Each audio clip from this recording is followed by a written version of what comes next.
E aí pessoal, sou eu, professor Magnus, na aula de hoje, tema recorrente nas provas, Revolução Francesa. Bora! A cultura política revolucionária não pode ser deduzida das estruturas sociais, dos conflitos sociais ou da identidade social dos revolucionários. As práticas políticas não foram simplesmente a expressão de interesses sociais e econômicos subjacentes.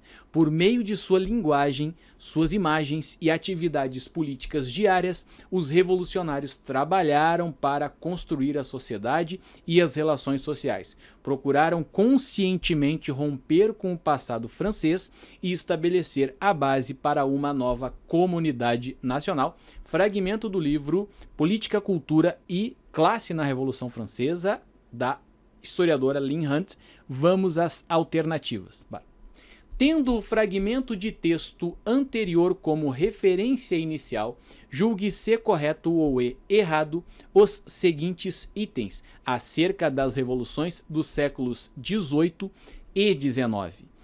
Primeira proposição diz o seguinte: iniciada em 1789, a Revolução Francesa rompeu com o despotismo e pôs fim ao antigo regime, mas não instaurou uma sociedade democrática e igualitária. Correto aqui, a gente pode exemplificar, como por exemplo, primeira fase da Revolução Francesa, ou pelo menos o período girondinista, o voto censitário, até mesmo o período da Convenção como o voto universal masculino. Então, item correto. Segundo item diz o seguinte, devido ao aprendizado de seus métodos por revolucionários que a sucederam, a Revolução Francesa é considerada a mãe das revoluções políticas ocorridas depois dela, por isso que ele destaca aqui, século XVIII e XIX. Item 2 correto também, vamos ao item 3, bora.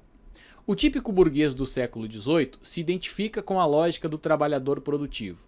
Mantinha como categoria social médicos, professores, altos funcionários régios, comerciantes, proximidades com os pobres, aqui errado, gente? Que exerciam ofícios mecânicos, artesãos, lavradores, etc., promovendo uma lenta integração, falsão aqui. Item de número 3, errado. O item de número 4 diz o seguinte: a reflexão filosófica e política da denominada República das Letras e o cosmopolitismo europeu, a ela inerente, por si só não foram os fatores que conduziram à ação revolucionária. Esse papel coube à plebe que, de fato, pôs a teoria em prática. Item correto, vamos analisar o gabarito oficial. Daqui a pouco eu já faço um comentário acerca dessa República das Letras aqui, tá bom? Vamos lá. Primeiro item correto, destacando alguns limites da Revolução Francesa. O item de número 2, destacando a Revolução como sendo a responsável por influenciar outras revoluções, Em particular no século XIX, a história registra ondas revolucionárias, Liberalismo, nacionalismo, 1820, 1830, 1848, Primavera dos Povos e tal. Depois, item de número 3, incorreto esse item aqui, proximidades com os pobres e tal. Errado aqui, falso. E esse item de número 3, eu pesquisei a República das Letras num artigo do Peter Burke. Peter Burke, tá aqui, ó, tá? Historiador, tranquilo? Tem lá no Cielo, um artigo de 2011, tá lá na revista da USP, Revista de Estudos Avançados da USP. Tranquilo?